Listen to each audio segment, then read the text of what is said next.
One journey has ended, another one begins, and I know sophomore year is gonna be lit. Welcome back to my channel, where today I'm breaking down episode 2 of season 2 of Gen V. Now, I like this episode a lot better than the premiere episode because it had a lot going for it. We get an unexpected team up who discover what Project Odessa is about. We see Kate finally wakes up and her powers aren't acting right. We see Dean Cipher has a new and dangerous course for the students, and the war on humans and soups get underway. So with all that said, let's remember to have some fun, as the Rememberer would probably say, and let's break down this episode. Full spoilers ahead. We kick off this episode with Marie looking absolutely miserable according to TikTok. She's putting on a brave face, explaining why she chose to leave Godolkin, needing to take a mental health journey. But let's be real, we can immediately see that this is an idea taken from the VOT playbook, as she's trying to get back in the good graces, especially after the Kate incident. We see Marie is struggling and she can't keep this fake smile going as Emma, who's filming, tries to nudge her back into the right direction. Now at this random cleaners, we see Jordan, Marie, and Emma are still under the heavy impression that they have killed Kate. Now Emma gives Marie a much needed pep talk, convincing her to make the best, fakest I'm okay and everything's okay post imaginable. As Marie makes her video and she's ready to get back to be a Guardian and embracing her sophomore year because, as she puts it, it's about to be lit. Now Marie gets her first introduction to Dean Cipher, and he immediately sees right through Marie's act. He doesn't waste any time as he brings up that she did see him at Elmira. Cipher brings up the death of Andre, explaining that his condition, one that him and his father share, played a critical role in his passing.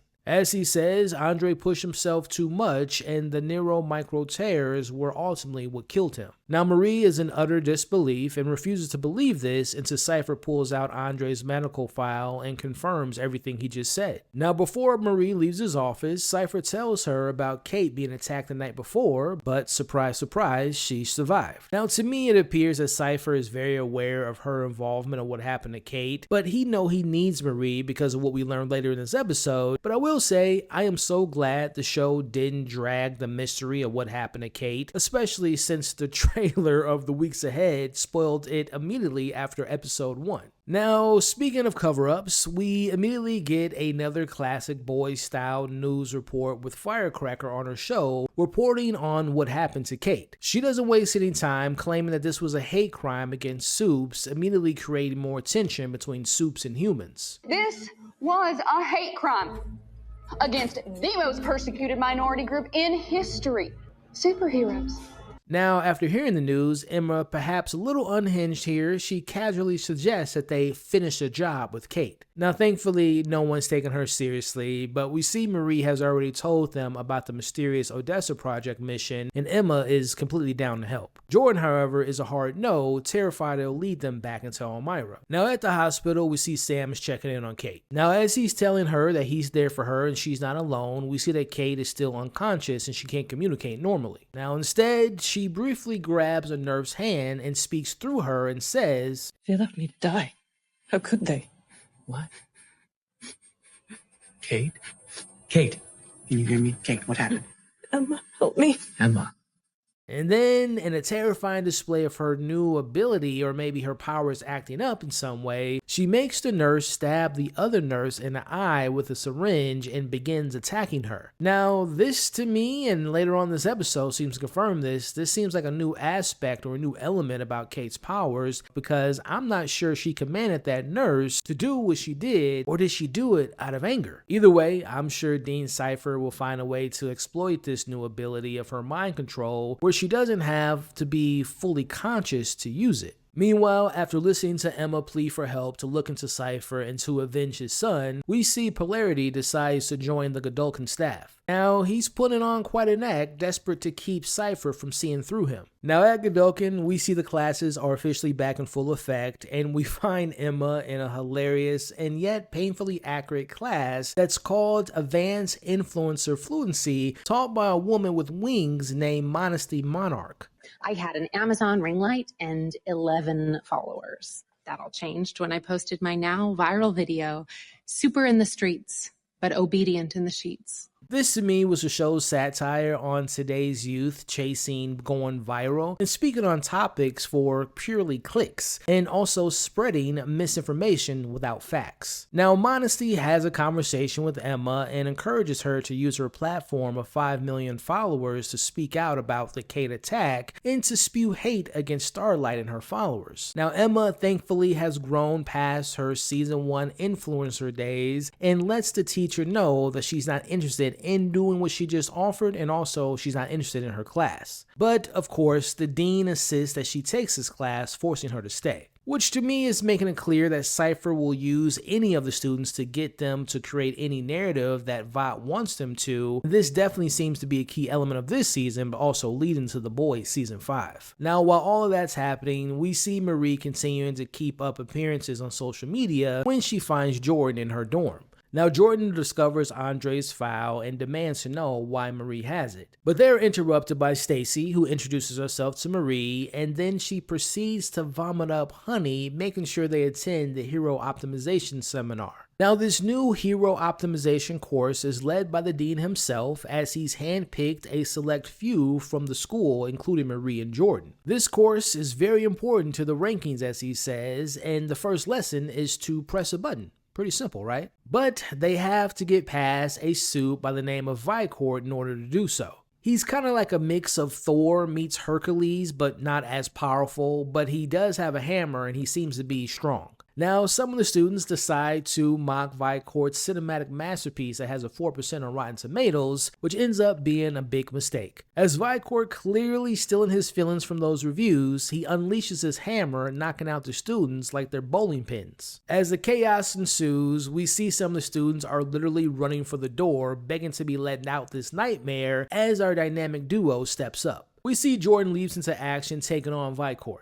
And to give credit where credit is due, we see Jordan having a very good effort against Vicord, but ultimately we see that this Vicord is on a whole nother level when it comes to strength. As Jordan gets overpowered and tossed around like a rag doll, we see Jordan is temporarily down as Vicord sets his sights on Marie. Now, our blood-bending hero is the last one standing and tries her best to take him down, but has no luck. As the other students are furiously trying to reach the button, we see Vicord's presence is just too overwhelming for them. As Jordan tries again, only to get slammed to the ground once more. Now, Marie has had enough. She uses her blood manipulation to directly stop Vicord's heart. Now, for a second, it actually works, but Vicord begins to beat on his chest and forces his heart to start again. As he grabs Marie and starts choking her, it looks like Cipher made sure to let him know to not hold back against her, but to make sure he doesn't kill her at the same time. Now, Jordan ultimately manages to hit the button, and just like that, the class ends. As Cipher walks in, thanking Vicord for his time and says, "Same time next week." As we see when the student's spine got crushed during this session,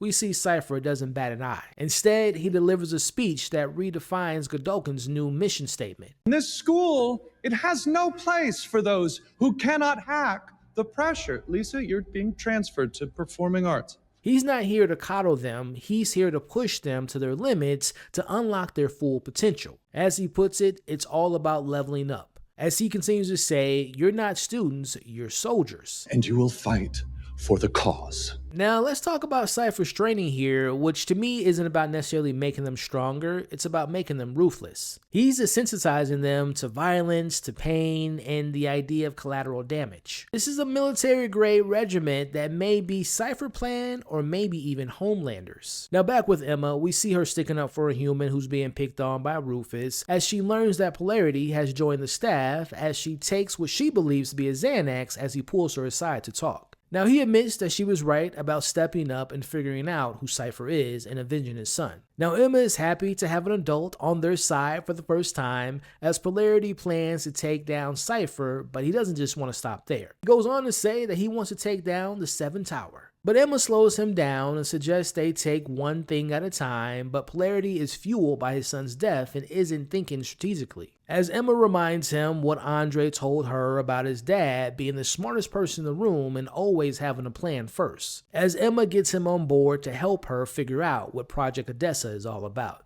Now, back in their dorm, Marie finally admits that she was wrong for leaving them back in Elmira. But she's not the only one carrying the burden, as Jordan, in a moment of honesty, admits that they knew that Andre's plan was bad, but they didn't do anything about it. Now, to lighten the mood, Jordan shares a funny weed story about Andre, which is a bittersweet reminder of the good times, the laughter they shared, and the friendship that they had. As we watch Marie and Jordan forgiving each other, and they ultimately decide to kiss and make up. Now look, I'll be honest, the teen ain'ts and the YA stuff isn't my cup of tea in general, but in particular the way they use it in the show. It's like one of my least favorite things from season 1, but I will say it is good and nice to see Marie and Jordan back on the same page. Meanwhile, we see this new duo between Emma and Polarity as they hunt for answers, making a trip to the archives department. This is where we meet the Rememberer. And yes, you've guessed right, his superpower is that he remembers everything. However, memory lane isn't a smooth pass. As it turns out, the Rememberer has been holding a 20-year grudge against Polarity, and he refuses to let them into the archives.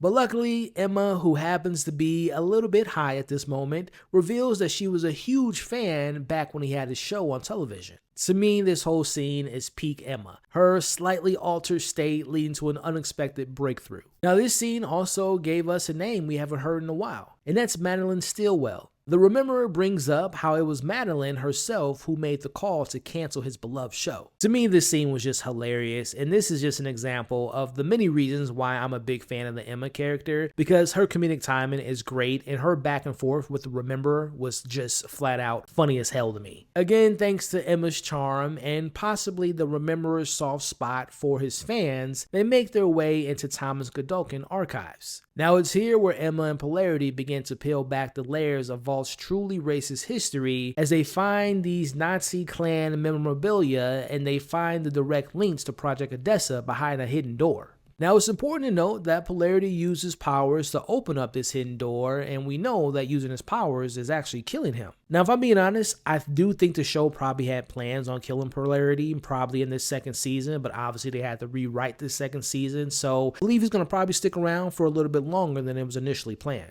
Now, they find a file with a bunch of baby certificates, and Emma claims to know what they are, and she is still extremely high at this point as she gets excited and grows giant size, setting off the alarm. The plus side is she got big on her own without needing to be belittled to do so. Now, back at the Deep's old fraternity, we actually get to see the Deep welcome some new pledges. Now, we watch as Sam presses Deep about Homelander, the new head of the Soup's safety department, as he asks Deep if he's looking into who attacked Kate. Now, I do wonder if we'll see more of the Deep this season, but it was kind of funny to see him in this one scene and also gross at the same time. But we see Sam overhears one of the pledges talking about how Emma used his phone to go to the place where Kate happened to be attacked, as we see Sam starting to suspect that Emma was involved. Now, back with our lovebirds, Marie tells Jordan that she loves them. And just as the words hang in the air, we see some fireworks are starting to explode outside. Now, Emma's running through the halls and rushes to tell Marie and Jordan what she found. But she runs into Sam, who, remember, was looking for her after learning she was in the town where Kate was attacked. Without Kate's mind control to keep him suppressed, Sam is back to hearing the voices in his head, and we all know that's when he's the most dangerous and most out of control. Now, Emma, with her newfound confidence in her ability, she's not intimidated by Sam as she reminds him the bad things that Kate has done, but not only to them by sending them to Elmira,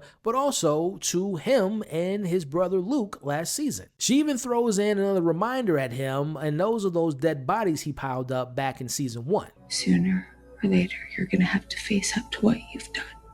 A desperate attempt to defuse a ticking time bomb, and it actually worked as Emma gets to walk away. It's going to be interesting to see how this season handles Sam. Will he lean more into his villainous side and continue to be a Vought puppet like Kate, or will we see both of them join the good team? Now, as we come to the end of this episode, we see the student body is celebrating, having apparently found the ones responsible for attacking Kate. Everyone's gathered watching Vought news, and here's where Vought shows its true colors yet again. Vought has cooked up a completely fabricated story. Dog Knock claims a Starlighter who is, in reality, the kind guy who paid for Marie's food in the gas station in episode 1, but also the same guy that she saved as well. As Dog Knot said that this supporter grabbed the gun and he was forced to put him down. Now, make no mistake, this is a show absolutely making a commentary with Vought claiming the victim was reaching for a gun, giving Dognot the no choice just to shoot him. We remember this guy didn't want any trouble with the Homelander supporters who were trying to start a fight with him.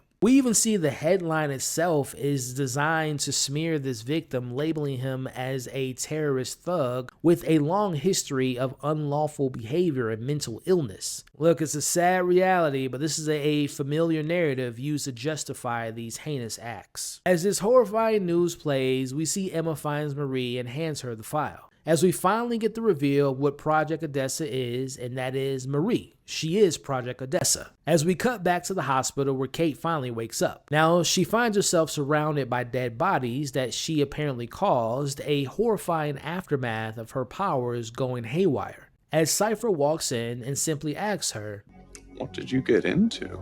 Now, I'll be the first one to tell y'all, I thought this was a much better episode than the premiere episode. So let's go back to that big moment of Marie finding out that she is quote-unquote Project Odessa. Now, we know from episode 1 that in 1967, this project was first started, and it was the reason why the school got started as well. So if it started back in 1967, we know that Marie was nowhere near being born in that time, so I'm wondering if there are other test subjects that were used for this project. I assume this project is what gave Marie her powers and explains why she's so important to Vought. Come to think of it, maybe Cipher was a part of this program at one point, and he knows that Marie is capable of so much more than what she's shown so far in the show. Again, I thought this was a step in the right direction compared to episode 1. I like the new duo that we got in this episode between Emma and Polarity. I'm very curious to know if they're going to be working together anymore this season. But also, speaking of Mr. Anderson, I wonder if we'll have to keep an eye on how many times he'll be using his powers this season, because again, the more he uses his powers, the closer he is to death. Now, will Sam go fully into the dark side and be Homelander's right-hand man in maybe a season 5 of The Boys?